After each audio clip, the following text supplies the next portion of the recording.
প্রথমে আমি জনাব তারেক রহমানকে এবং কি দলটি যারা একদম প্রথম সারির নেতারা আছেন, নীতি নির্ধারক আছেন, তাদের প্রত্যেককেই ধন্যবাদ দেই। আমি মনে হয় যে এরকম ঘটনা খুব সহজে দেখি নাই যে দীর্ঘ একটা সময় ছাত্রদল ছাত্রলীগের হাতে কোণঠাসা ছিল। কলেজে মিছিল করার সুযোগ ছিল না, মিটিং করার সুযোগ ছিল না, কোনো রকম প্রোগ্রাম সমাবেশও একটা পর্যায়ে কিন্তু আর সুযোগ সব বন্ধ হয়েছিল। এমনকি ছাত্রলীগ সেখানে যথেষ্ট নেগেটিভ ভূমিকাও রেখেছে, এটা অস্বীকার করার সুযোগ নেই।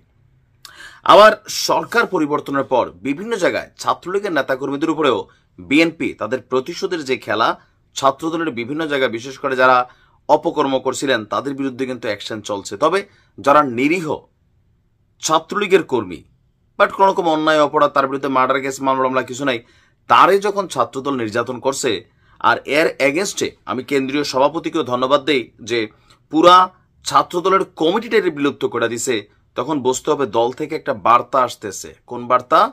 যে ওই সন্ত্রাসী পানার দিন কিন্তু শেষ। গতকালকে রাত্রে একটা ভিডিও দিছিলাম, ছাত্রলীগের একজন কর্মীকে অটো রিক্সার মধ্যে উল্টা করে হাতগুলা পিছে বাইদা পিঠের উপর একটা জুতা দিয়া ডিজে গান বাজাইয়া পুরো শহর ঘুরাইছিল। নাটোরের ঘটনাটা খেয়াল আছে তো? সেই ঘটনায় পরবর্তী সময় সেনাবাহিনী কিন্তু এই ছেলেটার বাড়িতে গেছে এবং কি এখানে অপরাধে অভিযুক্ত কারা তাদের ব্যাপারে তথ্য নিছে। তারপর আমরা দেখলাম যে দলটির বিরুদ্ধে কেন্দ্রীয় ছাত্রদল একটা দৃষ্টান্ত তারা তৈরি করেছে। তারা কি করেছে? নাটোরে ছাত্রলীগের কর্মীকে এই ন্যাক্কারজনক বর্বর নির্যাতনের ঘটনায় মামলা হওয়ার পর নবাব সিরাজউদ্দৌলা সরকারি কলেজ ছাত্রদলের যে কমিটিটা আছে পুরোটা কমিটিকেই বিলুপ্ত করে দিয়েছে কেন্দ্রীয় ছাত্রদল। ছাত্রদলের কেন্দ্রীয় দপ্তর সম্পাদক জাহাঙ্গীর আলম রাতেই ঘটনাটা দৃষ্টিগোচর হওয়ার পর তারা তাৎক্ষণিক এক বিজ্ঞপ্তিতে এই সিদ্ধান্ত নিয়েছে। বিজ্ঞপ্তিতে বলা হয়েছে নাটোর জেলা শাখার অধীন নবাব সিরাজউদ্দৌলা সরকারি কলেজ ছাত্রদলের কমিটিটি বিলুপ্ত করা হলো। কেন্দ্রীয় ছাত্রদলের সভাপতি রাকিবুল ইসলাম এবং সাধারণ সম্পাদক নাসির উদ্দিন এই সিদ্ধান্ত অনুমোদন করেছেন। দ্রুত সময়ের মধ্যে এই কলেজ শাখার নতুন কমিটিটি ঘোষণা করা হবে। বিজ্ঞপ্তিটি গতকাল রাতেই সামাজিক যোগাযোগ মাধ্যমে ছড়িয়ে পড়ে। তো এখানে আমরা যে দৃশ্য দেখেছিলাম যে নাটোর শহরের কানাইখালী মহল্লায় জেলা ছাত্রলীগের কর্মী ফয়সাল হোসেনকে যে ঘটনা হয়েছে, এই ঘটনায় তার বাবা খায়রুল ইসলাম বাদী হয়ে জুবাইর সহ ছাত্রদলের 5 জন নেতাকর্মীর নামে সদর থানায় একটি মামলা করেছেন।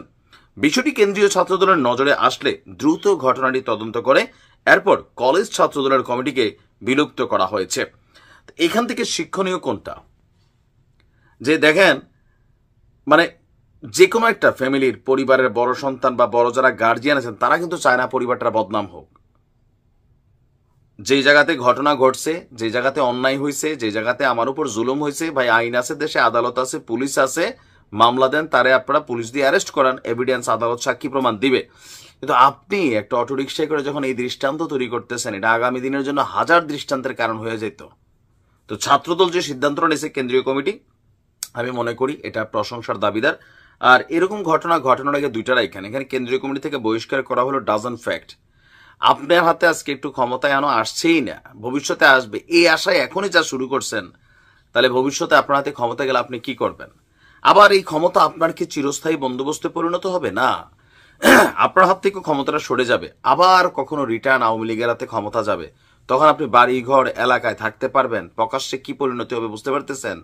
কারণ হিংসা বিদ্বেষের বীজটা আপনি বপন করে দিচ্ছেন।